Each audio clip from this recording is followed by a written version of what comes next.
Ángel, si quieres compartirnos por qué elegiste a Dietrich Bonhoeffer, qué es lo que te interesa acerca de su pensamiento, qué nos puedes decir al respecto.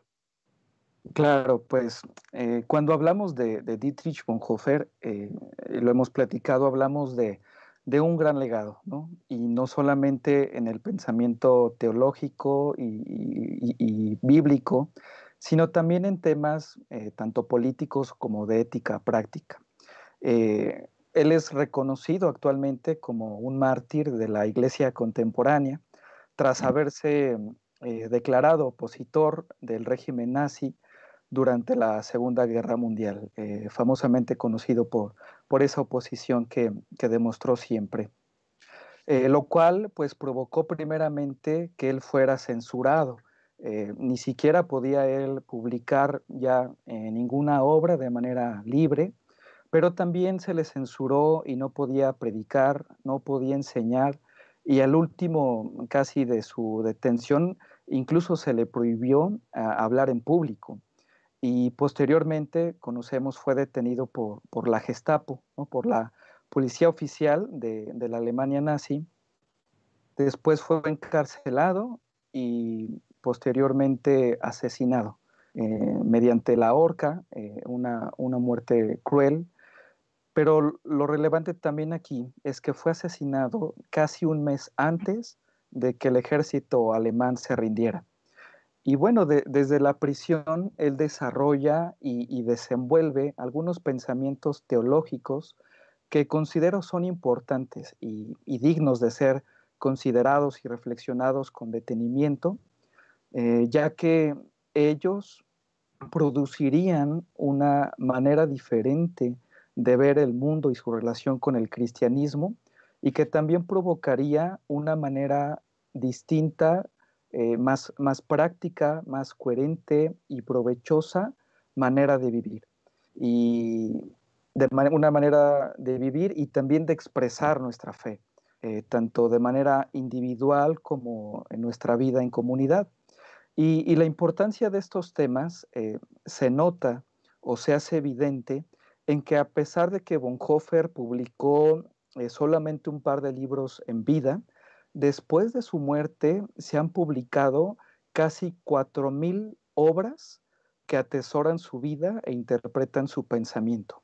Y por ello, por todo esto, consideré importante el dedicar este tiempo para meditar en uno de sus pensamientos más conocidos, pero que al mismo tiempo ha sido de los menos reflexionados por el cristianismo actual.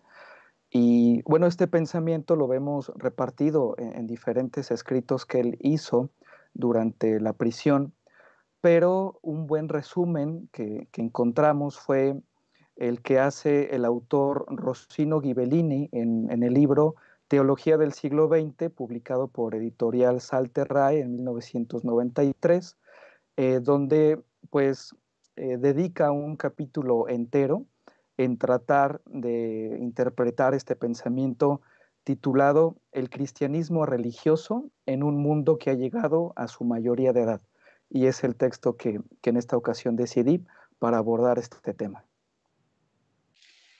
Pues un gran tema que vamos a estar tratando, amigos, amigas, allá en casita, que para que puedan pues tener un poco, ¿no?, de contexto de lo que vamos a estar tratando, vamos a darle lectura a este texto.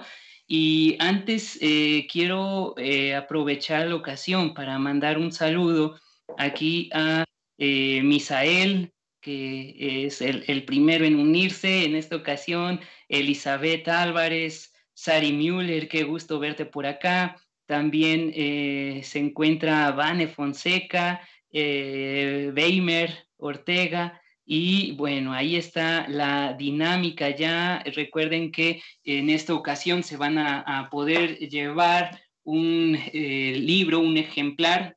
Tenemos 2 ejemplares disponibles para esta dinámica. de Bonhoeffer, pastor, mártir, profeta, espía, escrito por Eric Metaxas y publicado por la editorial Nelson.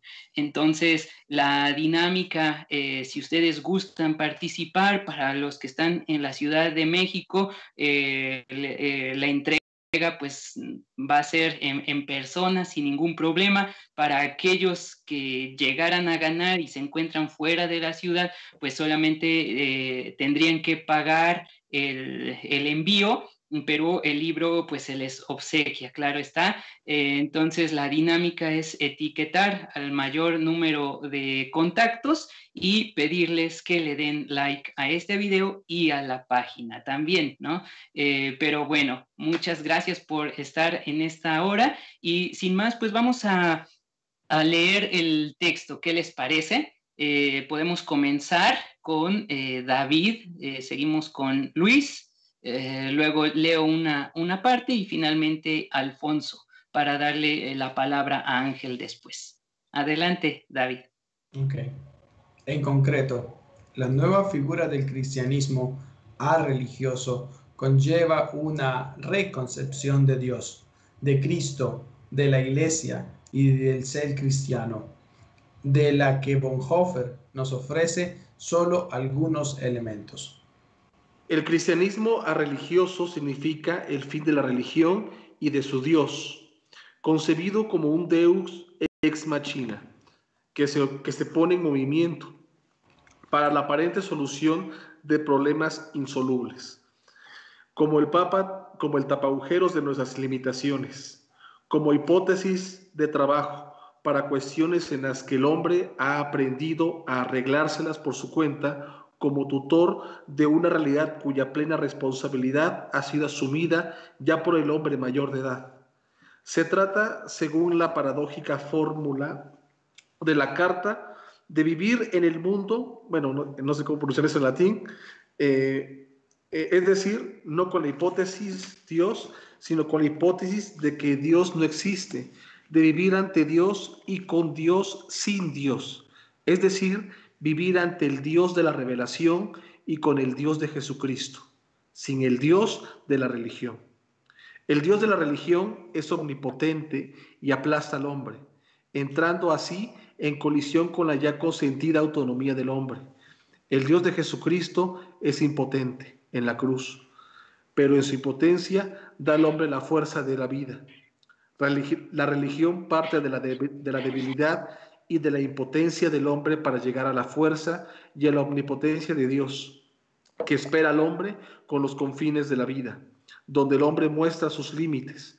La revelación, en cambio, parte de la debilidad y de la impotencia de Dios en el mundo, y lo muestra presente en el centro de la historia, en la cruz de Cristo. Nace aquí un nuevo sentido de la trascendencia. Dios no está simplemente más allá, Dios está más allá en el centro de nuestra vida. Y nace también una nueva relación positiva y constructiva con el mundo.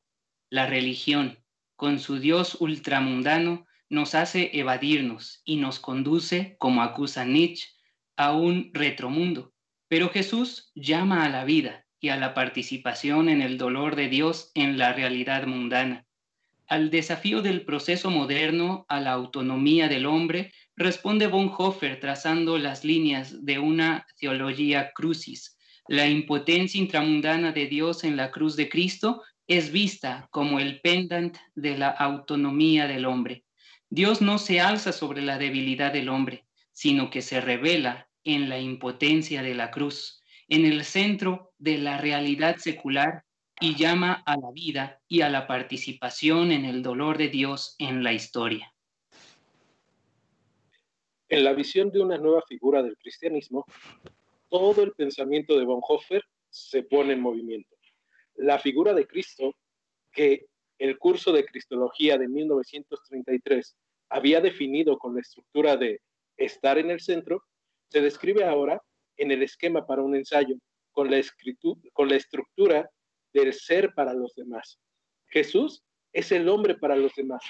Este título, comenta Bethke, contiene un impulso ético, impide la fuga religiosa del mundo, el predominio clerical, y exalta a Jesús con una expresión saturada de vida vivida. Es a un tiempo confesión, himno, oración e interpretación. También la iglesia, como se expresa Bonhoeffer en el ya citado esquema para un ensayo, es iglesia solo si y en cuanto que existe para los demás. Y también la vida del cristiano consiste en existir para los demás. ¿Qué tal les parece, amigos allá en casa? ¿Qué opinión tienen de esta lectura que presenta el pensamiento de Bonhoeffer? Por favor, coméntenos, escríbanos, denos su opinión al respecto, preguntas si les ha surgido o a lo largo de esta charla, envíenosla para poder interactuar con ustedes con mucho gusto y mucho gozo. Ángel, platícanos un poco acerca del contexto de este texto, o más bien de este pensamiento de Bonhoeffer del cristianismo a religioso. Sí, Shell, pues con lo que comenté anteriormente, fue precisamente mientras Bonhoeffer permanecía encarcelado que mantuvo comunicación mediante escritos, mediante cartas, que amablemente en esa época, que no era común, pues se le permitió tener con uno de sus mejores amigos, con sus padres y con su prometida María von Wettmeyer.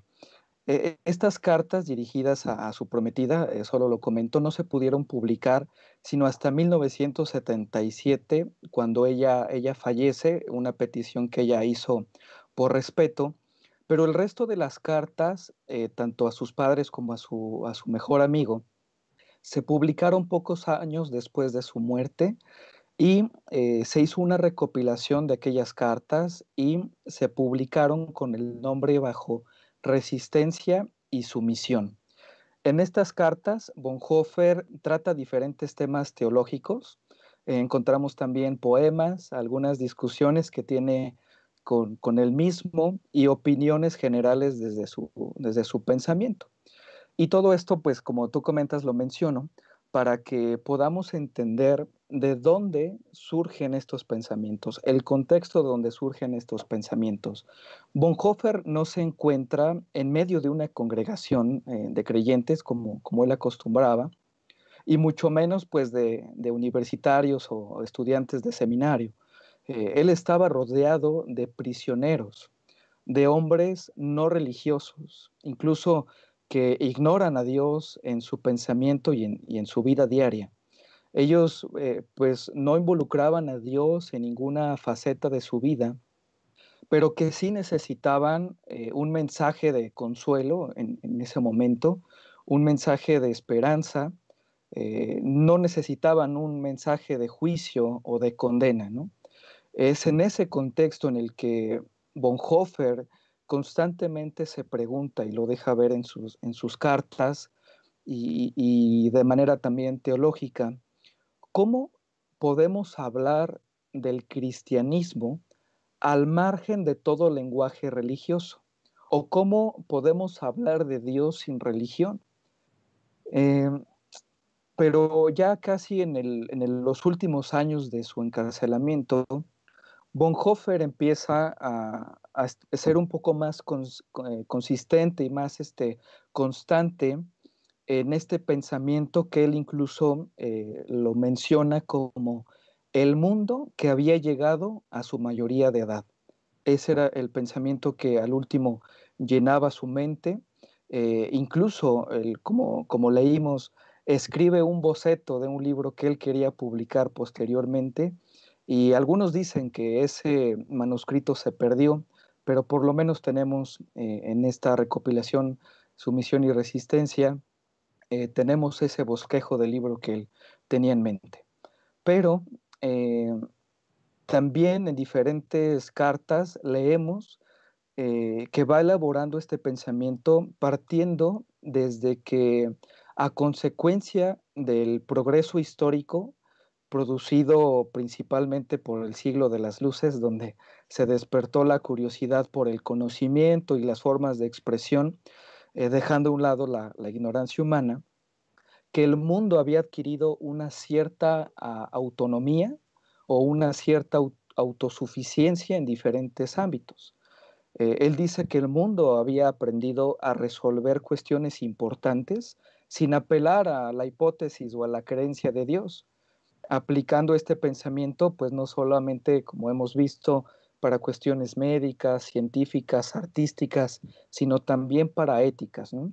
Y él comenta que el mundo, el ser humano, va empujando cada vez más lejos a Dios, fuera de la vida, pero al Dios de la religión fría, al Dios tirano, sin compasión por el sufrimiento humano, tal pues como él lo escuchaba, ¿no? O lo percibía seguramente de sus compañeros de prisión.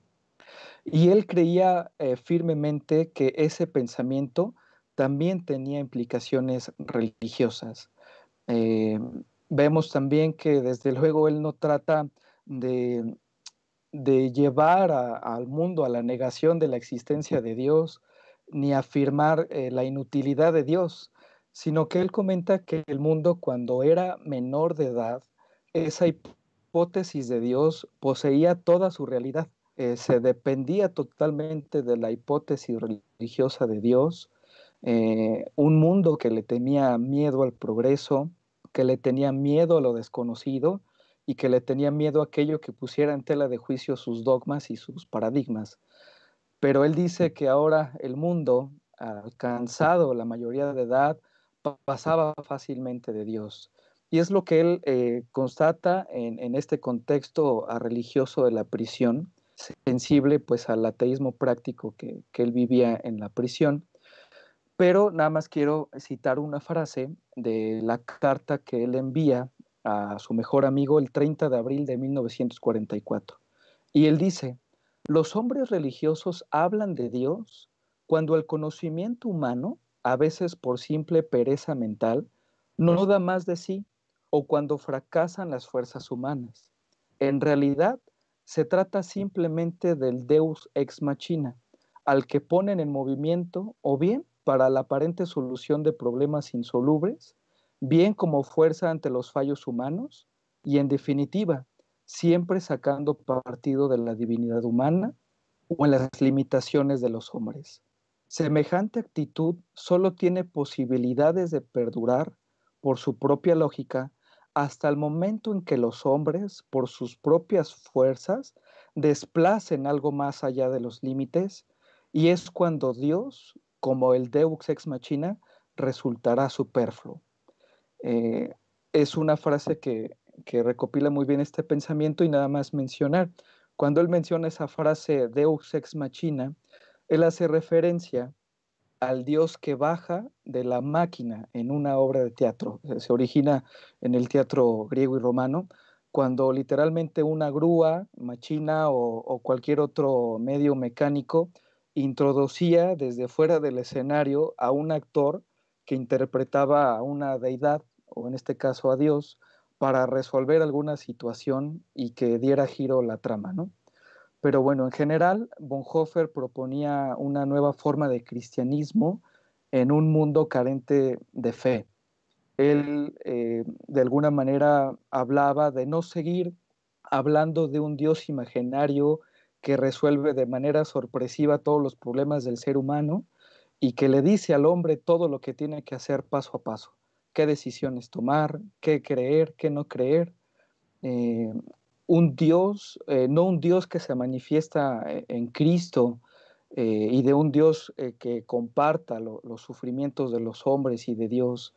Él hablaba de que necesitamos un cristianismo de fe y no solamente de religión, un cristianismo de convicción con Cristo en el centro, y hablaba de un mundo y un ser humano que había llegado a la adultez, a la madurez, que tenía que llegar a la madurez. Y bueno, este pensamiento desde luego tiene muchas implicaciones prácticas, como dejar a un lado el providencialismo, algunas otras creencias que él denominaría incluso inmaduras del cristianismo. Pero pues antes de ir a esas cuestiones prácticas, me gustaría escuchar ustedes algunos pensamientos, algunas conclusiones que esta parte del pensamiento de Bonhoeffer les dejó en su lectura? Las ideas de Bonhoeffer siempre resuenan muy fuerte en mi corazón y creo que junto con Shell, Jonathan o Luis, en muchas ocasiones tuvimos discusiones en torno al pensamiento de Bonhoeffer, en torno a el quehacer teológico en nuestra actualidad. Sobre la lectura que compartimos con todos ustedes en esta noche, puedo dejar algunas ideas también, sobre todo el tema de la religión y el mito. Son quizás cosas bastante complicadas del pensamiento de Bonhoeffer y de otros autores, la idea de la religión como algo que cambió el rumbo. Y lo quiero plantear de una manera lo más práctica posible. Si Dios en la idea religiosa es un ser que necesita todo el tiempo que las personas hagan ciertas prácticas de adoración específicas, ¿no sería este más bien un Dios cada día más parecido al Dios del pensamiento humano y cada día más lejos de la idea de Dios que encontramos en la revelación en Jesucristo? Dios en muchos contextos, estoy intentando ordenar el pensamiento de Bonhoeffer, parece más bien un ser dibujado con los patrones culturales y sociales de nuestras épocas. En nuestro mundo nos parece, por ejemplo, inconcebible pensar en Dios como mujer, pero hay otras religiones que pintan a Dios como una mujer. Nos parece inconcebible que Dios sea un animal, pero hay religiones que lo pintan como un animal. No sería no sería una caricatura el hecho de decir que esa idea muy masticada, muy sistematizada de Dios en nuestros contextos, de algún momento, de alguna manera nos esté alejando de la realidad de Dios, que la misma noción de Dios que nos fue entregada por los líderes, la religión como tal, hoy en día nos esté impidiendo conocer de manera objetiva. Y lo digo porque en verdad pensar en Jesucristo y pensar en el Jesucristo predicado por la tradición muchas veces nos pone en una gran complicación. Pensar en cómo vemos a Dios en nuestra actualidad, en nuestros tiempos, cómo se manifiesta Dios en la cultura y cómo lo pensamos dentro de los grupos religiosos, también nos hace entrar en algún conflicto en nuestra mente. Para Bonhoeffer, la necesidad de entender a Dios, un Dios real en un mundo que cada día dice más, no creo en la religión, nos invita también a reformular nuestra teología, a pensar en una teología que haga reflexionar a otros. Muchos hoy en día en nuestras comunidades dirán, si usted no se congrega en un templo, usted está mal. Más allá que eso, hemos dejado de cuestionar la ética de la vida en comunión, en comunidad. Por ejemplo, los templos tienen el sonido súper fuerte y el vecino no duerme. ¿Cómo esas cosas se relacionan con una teología que me haga pensar en el vecino? No sé si se han dado cuenta que siempre en los templos el mensaje es para otro y nunca es una invitación a la autoconfrontación, que no tenemos tiempos de silencio en los templos, o que la iglesia como tal se ha convertido más y más en un club donde solamente damos dinero y recibimos bendiciones. damos dinero y recibimos bendiciones. Esta es la imagen de Dios que tenemos en nuestro contexto, por lo menos de los países centroamericanos.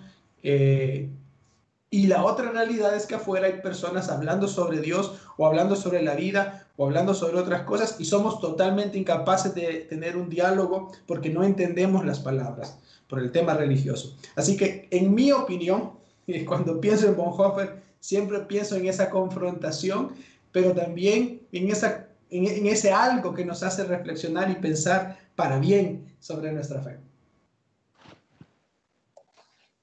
Pues, ¿cómo van allá en casa? ¿Qué tal les parece hasta este momento lo que se ha expuesto aquí? ¿Ya tienen listo su cafecito para estar despiertos? Aquí vamos. Y este diálogo se antoja, ¿no? Con un cafecito para poder charlar de esta teología de Bonhoeffer. Algo importante de señalar es que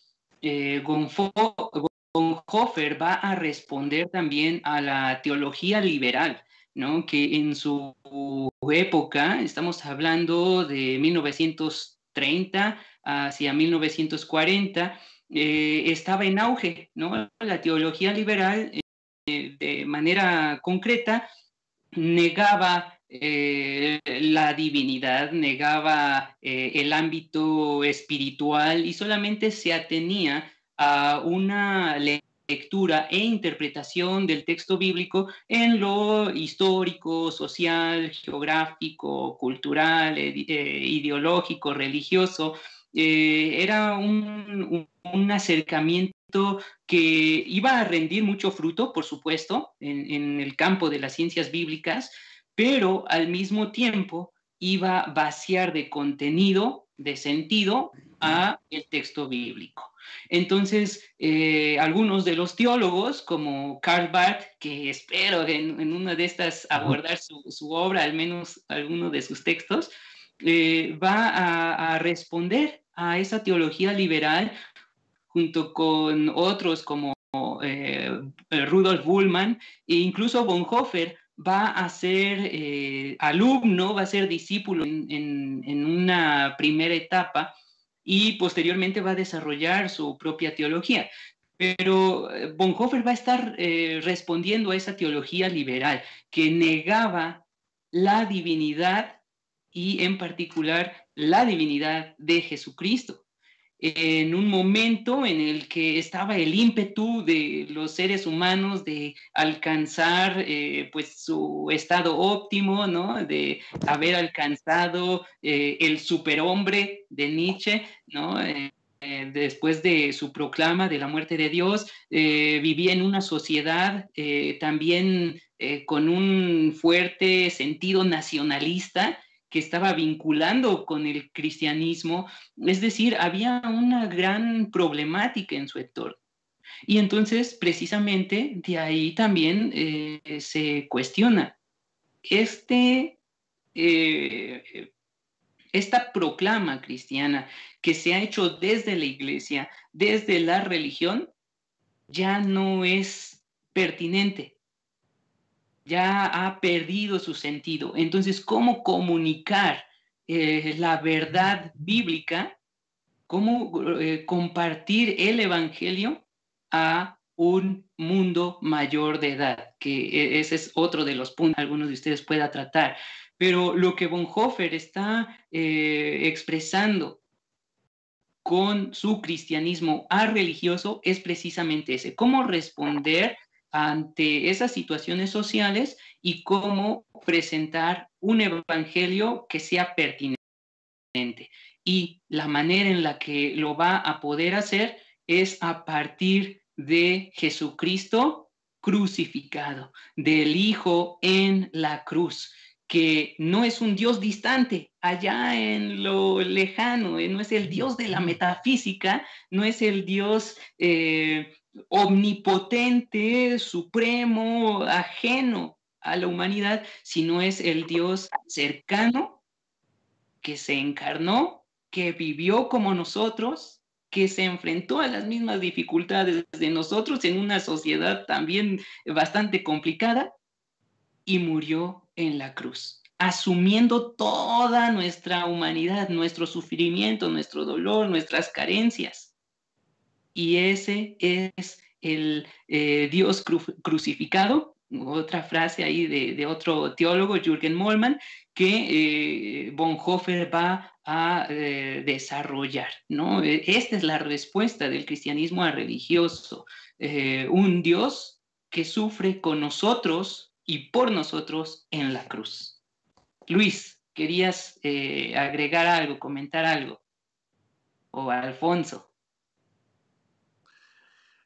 Yo sí quiero mencionar que hay mucha tela que cortar en ese aspecto, pero pienso que el ser humano como un todo integral, un todo que está constituido en un aspecto metafísico incluso, de percepción metafísica, en esa pregunta constante por cuestiones absolutas, por la trascendencia, que tiene muchos caminos de acceso, no solamente la metafísica, también la admiración, el éxtasis que produce el arte, bueno, entre otras cosas, ¿no? Pero sí quiero retomar mucho de lo que mencionó David acerca, si lo puedo mencionar en pocas palabras, de esa ridiculez de las conductas religiosas personales que creo que cada uno de nosotros tenemos. Y es que el punto cuando menciona la palabra ridiculez, sí me refiero a que creo que en todo sentido todos tenemos una hipocresía moralista en algún punto de nuestra vida, donde podemos sentirnos superiores morales, por ejemplo, en esta época, de haber acatado las leyes o los lineamientos de confinamiento sin salir,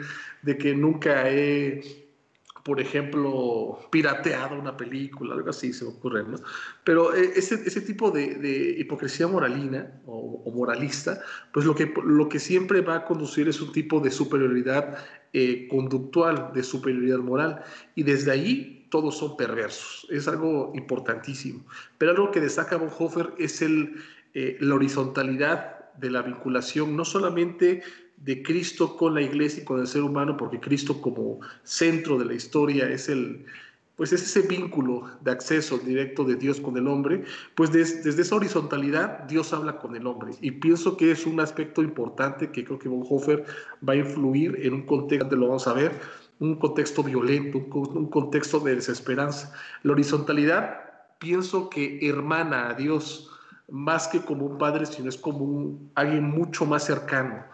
Entonces, y es por eso que la historia se dignifica bastante, se vuelve una historia hasta cierto punto humana y divina, pero no en el sentido griego de una teofanía o de una aparición o materialización momentánea, sino de una historia de Dios con el hombre. Por así decirlo, yo sé que es una alegoría muy bonita, pero alegoría de todos modos, es básicamente la convivencia espiritual que debe haber tenido el hombre con Dios en el huerto del Edén. O sea, esa conveniencia física, pues visual, que podía tratar el ser humano con Dios. En esta teología de la historia se visualiza de que Dios ha convivido o ha caminado de la mano con el hombre en el desarrollo de diferentes etapas de la historia. Entonces, una bonita alegoría, es una alegoría, lo repito, ¿no?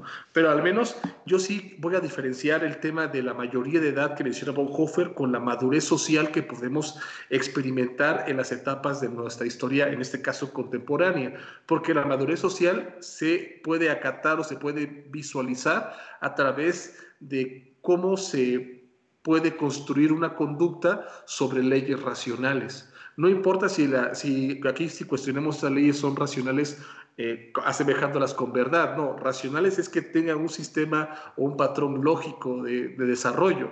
Entonces, cada época que se acata a las leyes racionales, no a la hipocresía moralista que mencionó David, creo que eso es lo que permite que una sociedad pueda ser mejor o peor.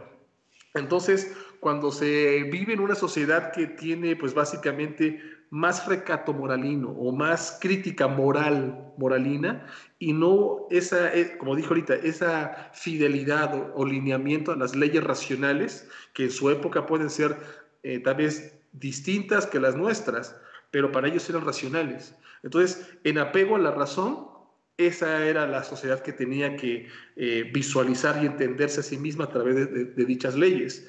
Y como consecuencia era una sociedad madura. pero lo que venimos experimentando desde la época que vivió Bonhoeffer, mitad del siglo XX hasta actualmente, parece que él entendió la mayoría de edad como básicamente como un acceso a ese Cristo histórico, y si lo podemos ver actualmente en nuestra sociedad, es un acceso a la información. Todos tenemos el acceso a la información y no podemos literal pensar que pues podemos ir por la vida ignorantes de muchas cosas. Al menos para poder entender brevemente un concepto, pues ahí está la cosa, ¿no? Y la madurez social, como lo dije ahorita y lo repito solamente para terminar, tiene que ver con el apego a las leyes racionales que en su época rigen su conducta.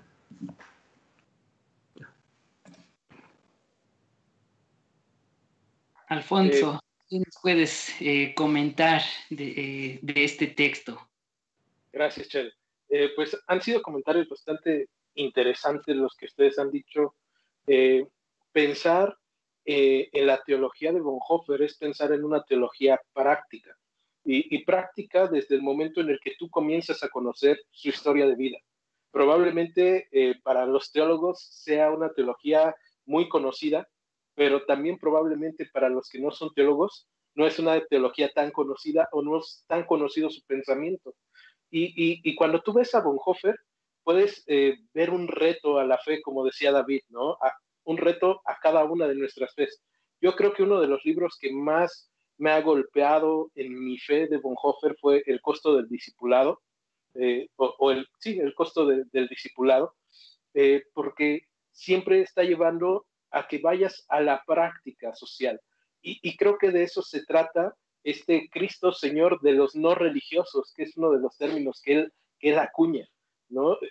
No de aquellos que van a la iglesia, y no estoy en contra de las congregaciones, quiero aclarar primero, no estoy en contra de las congregaciones que usan velo las mujeres o que tienen cierto estándar de vestimenta más formal o menos formal, pero Bonhoeffer no está pensando en ese tipo de cosas que podríamos llamar problemas de cristianos contemporáneos o cristianos de primer mundo, ¿no? En este caso, aunque vivamos en Centroamérica, Latinoamérica, Norteamérica, siempre vamos a tener un pensamiento de acuerdo a mi realidad.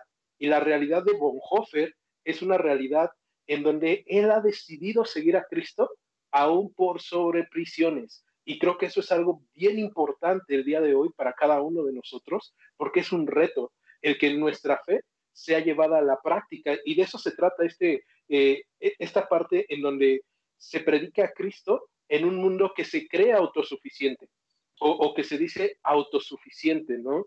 En una de las cartas que escribe a su mejor amigo, hay algo que a mí me llama la atención mucho. Y algo que yo le recomiendo a todos los que nos están viendo también es que si tienen el libro del cual estamos hablando hoy, también busquen el libro de Resistencia y Sumisión, las cartas, para que puedan ir comparando y puedan ir comprendiendo un poco mejor esas cartas que, por ejemplo, cuando le tocó a Luis hablar, traía las citas, porque vas a ir viendo el pensamiento de Bonhoeffer, el de su mejor amigo, y aún algunas cartas a sus padres. Pero yo quiero llegar a esto, y quiero citar esta carta del 30 de abril del 44, o sea, hace 76 años. Y él está diciendo lo siguiente: si no queremos nada de esto, de lo religioso, y si en definitiva hemos de juzgar la forma occidental del cristianismo como mera etapa previa de una completa arreligiosidad, ¿qué situación surge entonces para nosotros, para la iglesia? ¿Cómo puede convertirse Cristo en Señor incluso de los no religiosos? ¿Existen cristianos arreligiosos? Si la religión solo es un ropaje del cristianismo, y dicho ropaje ha ofrecido un aspecto muy diferente en las distintas épocas, ¿qué es entonces un cristianismo religioso? Y creo que esa es una muy buena pregunta el día de hoy para todos los que estamos en una congregación, para todos los que hemos estudiado teología, aparte de ser un reto de vivir una teología práctica, ¿cómo es que puedes vivir un cristianismo religioso? ¿Se puede? Y es uno de los temas que Luis nos estaba hablando también, ¿no? De estos clichés o de estas cosas que muchas veces cada uno de nosotros tenemos y que manejamos o que encuadramos a otros también. Y por último, este mundo maduro me llama mucho la atención y pienso de una forma muy similar a Luis en ese aspecto, necesitamos definir qué es un mundo maduro, ¿no?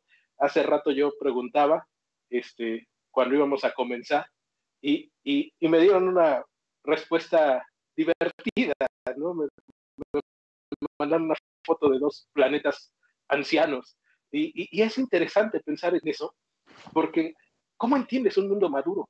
O sea, de acuerdo a lo que tú estás viendo el día de hoy, con guerras, con pandemia, donde todos estamos a la defensiva, donde no sabes si te van a asaltar para quitarte lo que has ganado en este tiempo, donde hay un montón de problemas. ¿En serio eso es madurez? O sea, podríamos hacer un meme así de, mundo, ¿neta eres maduro? ¿O mundo, en serio eres maduro? O sea, no inventes, ¿no? Y creo que, pues ese sería mi comentario.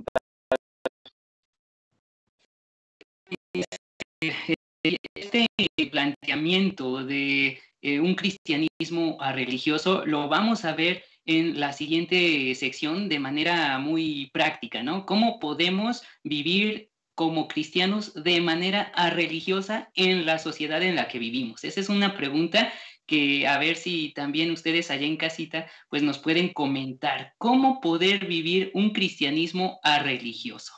Y algo que mencionaba Alfonso, es importante reconocerlo en cuanto a el desconocimiento de las obras de Dietrich Bonhoeffer. Y ello se debe también a que las editoriales, hay una labor editorial, ¿no?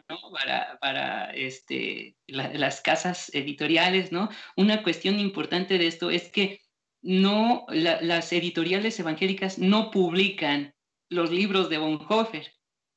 Curiosamente, las editoriales católicas son las que han recuperado el pensamiento teológico de Dietrich Bonhoeffer, y aquí tengo, por ejemplo, dos textos.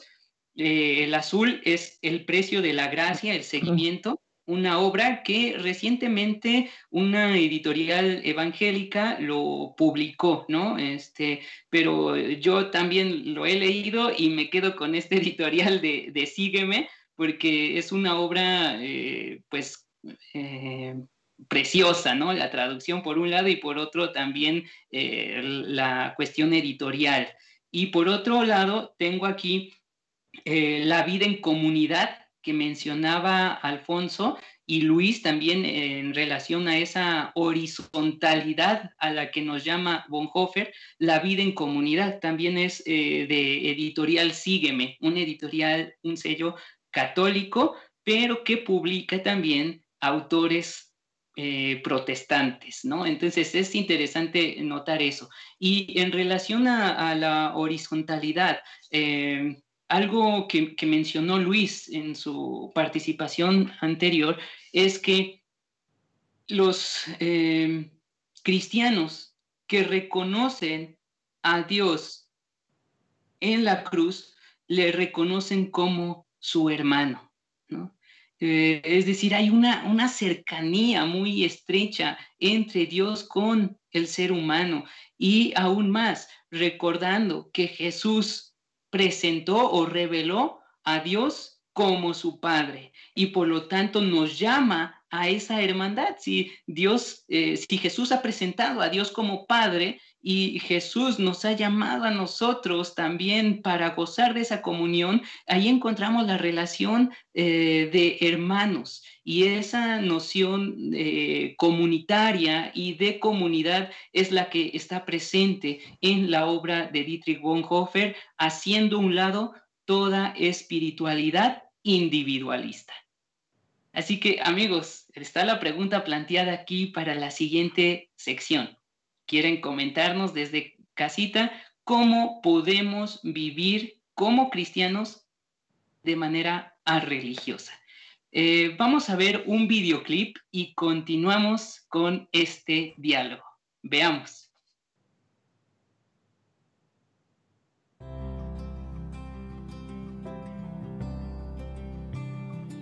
Dietrich Bonhoeffer fue un joven teólogo luterano que se declaró opositor al régimen de Adolf Hitler en su natal Alemania.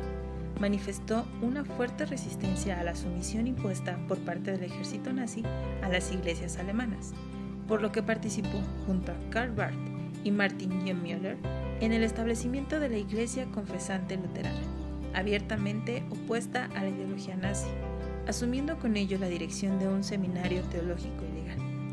Inició un noviazgo con Maria von Wedemeyer tiempo antes de ser detenido por la Gestapo en abril de 1943 y posteriormente fue ejecutado en un campo de concentración el 8 de abril de 1945. Bonhoeffer es uno de los pocos teólogos valorados y reivindicados, tanto por cristianos liberales como por cristianos conservadores. Ha dejado como legado una gran influencia en un área muy extensa del orbe, sobre el pensamiento teológico, la piedad cristiana y la ética práctica. Escribió y publicó apenas un puñado de obras, entre las más conocidas El precio de la gracia, Creer y vivir y La ciudad secular. Algunas de ellas publicadas después de su muerte, como lo son Ética y Resistencia y Sumisión, pero de las cuales han surgido más de 4.000 títulos que atesoran su vida e interpretan su pensamiento, lo que demuestra la gran importancia de su ideología.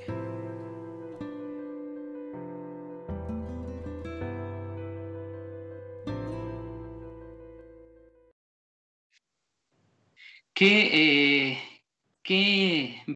vida, ¿no? de Bonhoeffer, que podemos tener este breve resumen en estos videoclips de los autores, y aprovecho para agradecer a todas las chicas que nos han estado ayudando en la lectura de estos escritos, que han prestado su voz para estos videos, entre ellas mi esposa Marlene Espinosa, la esposa de David, Priscila de Campos, y también en esta ocasión Vanessa Fonseca. Muchas gracias por su aporte. Y Ángel, si quieres guiarnos en este segundo bloque. Sí, pues mientras escuchaba lo que opinaban ustedes, sí resalta desde luego la pregunta que ha estado ahorita sobre la mesa. ¿Cómo vivir un cristianismo religioso, o cómo compartir la verdad del Evangelio sin acudir a los términos religiosos o a la religiosidad?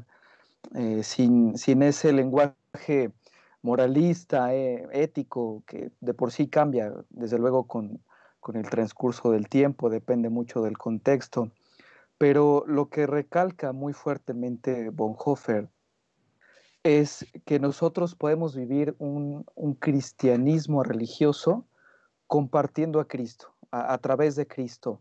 Desde luego no como este superhombre que se creía en aquella época, sino realmente viviendo a Cristo en nuestras vidas diarias, como un Cristo, un cristianismo humano, un cristianismo que siente, un cristianismo que sufre, que comparte el sufrimiento de los demás, pero al mismo tiempo al Cristo que revela al Dios de la Biblia, a un Dios cercano, a un Dios real, que está involucrado en todas las facetas de la vida, que está en el centro de nuestra vida, que aunque menciona también algunas partes, aún el Dios que nos abandonó es el mismo Dios que está en el centro de nuestra vida, como lo muestra, y no solamente en aquellos momentos cuando lo necesitamos, o no en aquellos temas donde ya no, nuestra razón humana ya no puede dar, o también como este Dios tapagujeros, sino realmente un Dios cercano que está en el centro de nuestra vida en todas las facetas de nuestro caminar. Y me gustaría retomar un poquito la lectura que hicimos, y hay un párrafo muy interesante cuando dice: el cristianismo religioso significa el fin de la religión y de su Dios, concebido como un deus ex machina al que se pone en movimiento para la aparente solución de problemas insolubles, como el tapagujeros de nuestras limitaciones, como hipótesis de trabajo para cuestiones en las que el hombre ha aprendido a arreglárselas por su propia cuenta, y no como un tutor de una realidad cuya plena responsabilidad debería ser asumida por el hombre que ahora es mayor de edad. Y con esto nada más quisiera mencionar algún pensamiento muy práctico. A lo mejor es una analogía algo sencilla de comprender un poquito de lo que creo que Bonhoeffer también quería dar a entender en cuanto a la madurez del ser humano y por supuesto de este cristianismo que tenía que llegar a la madurez y a la edad adulta en su forma de vivirse y de expresarse ante los demás, ante el mundo que no necesita de la religiosidad, sino de Dios mismo mostrado en Cristo. Y para ello quisiera mencionar rápidamente que una analogía que vi, que me gustó mucho, que creo que esclarece muy bien este pensamiento de Bonhoeffer, precisamente lo tomo del libro de Shell, Dogmática para todo cristiano, que creo que cuando tú hablas, Shell, igual tú nos podrías comentar un poquito más, cuando hablas de la libertad del hombre, creo que algunos de estos párrafos seguramente tú te basaste en este pensamiento cuando hablas de que el hombre tiene que ser responsable de sus decisiones, de estos dilemas que tiene la mente, morales o no, en otras cosas, pero tú comentas que cuando se le quita la libertad al hombre, pues todo se le puede achacar al Dios destino, o dijera Bonhoeffer, al Dios tapagujeros, como es en el caso del providencialismo, ¿no? Cuando se desvincula al Dios todopoderoso de su ser padre, el ser humano pues se reduce a un mero pues títere, una marioneta.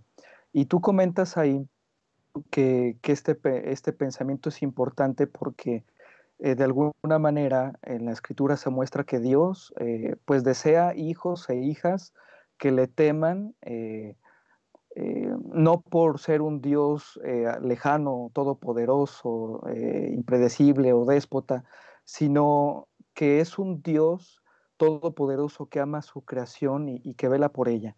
Y tú comentas que Dios no desea tener pues hijos o hijas que no sean capaces de tomar decisiones y que en todo momento recurran a Él infantilmente, sino que al contrario, Él desea hijos e hijas que crezcan, que maduren en su fe, de modo que por sí mismos puedan vivir pues honrándole, tomando decisiones sabias, pero decisiones realmente concienzudas, decisiones maduras.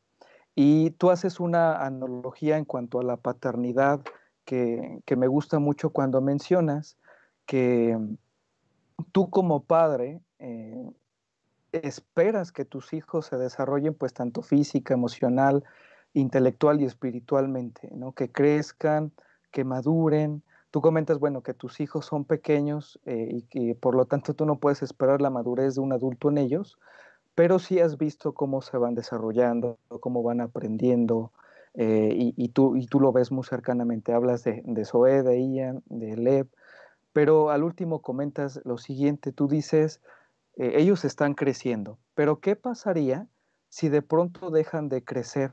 Algo estaría terriblemente mal. ¿Qué sería si ya pasados los años no fueran capaces de tomar sus decisiones y estuvieran pegados a mí o a su mamá en todo momento? Si esperaran que yo les dijera qué carrera estudiar o con quién casarse, tal escenario sería un desastre total. Siendo su padre, espero que llegando el tiempo, sean libres, responsables, que tomen sus propias decisiones honrando a Dios en todo. Eso puedo aprender del Dios Padre, pues eso es lo que Él quiere de mí, de ti, de sus hijos e hijas, que madurando gradual y constantemente le honremos y amemos en todo lo que emprendamos. Creo que de alguna manera pues hace una analogía de alguna faceta de este pensamiento que se puede aplicar a nuestro diario vivir y por supuesto también en nuestra vida en comunidad, en que llegado cierto tiempo, nosotros como hombres, como seres humanos, tenemos que llegar a un momento donde tenemos que ser responsables de nuestras decisiones, no meter en todo momento a Dios o no esperar de Dios un providencialismo que Él indique paso a paso qué decisiones tienes que tomar, qué tienes que hacer, cómo hablar o qué creer, sino que ya nosotros en una madurez, como tú comentas, intelectual, emocional, espiritual, seamos capaces de que por nuestra propia cuenta tomemos decisiones sabias, vivamos un cristianismo real y viviendo como Cristo vivió, mostrando a Dios con nuestra vida diaria, honrándole, tomando decisiones sabias. Pero no sé, Shell, si tú podrías comentarnos un poquito de esta analogía que haces, si tú crees realmente que puede ilustrar un poco una de las facetas de este pensamiento de Bonhoeffer, que se aplique como analogía, como ejemplo a nuestra vida, a nuestra toma de decisiones y al cristianismo que estamos viviendo actualmente. Sí, gracias Ángel por la mención al libro. Sí, es una cuestión que sin duda trabajo desde la teología de Bonhoeffer. Creo que algunos de los que estamos compartiendo este tiempo podemos pues presentarnos como bonhoefferianos, ¿no? En el sentido de que su aporte teológico es impresionante y nos deja la base para ir desarrollando también este tipo de reflexiones. Y lo que mencionas en relación al texto de Dogmática es precisamente que a partir de la proclama de Jesucristo, que nos revela a Dios, lo hace presentándole como Padre, ¿no? A veces el término Dios, que ya lo hemos hablado en otras ocasiones cuando platicamos de Russell, el concepto Dios está vacío de contenido o se entiende como un Dios totalmente supraterreno, ajeno al ser humano, un Dios metafísico. Sin embargo, Jesús presenta a Dios como Padre. Y en tanto que es Padre, nosotros como hijos suyos debemos de vivir pues honrándole, ¿no? Manifestando esa madurez y quizá a manera de aplicación de lo que hemos estado hablando, de cómo vivir un cristianismo religioso, pongo la siguiente ilustración. ¿Cuántas veces han escuchado ustedes la idea de, bueno, tengo que esperar a la persona indicada para mí, ¿no? Hablando del noviazgo o hablando del matrimonio. Dios la va a traer, ¿no? O Dios ha creado a alguien especial para mí y necesito esperar su tiempo. Incluso está este meme, ¿no? De la chica con el osito y aferrada al osito, y la idea de un Jesús con un osote grandote, y indica el meme algo así como Dios conoce o tiene algo mejor para ti. Pero ¿qué nos refleja eso?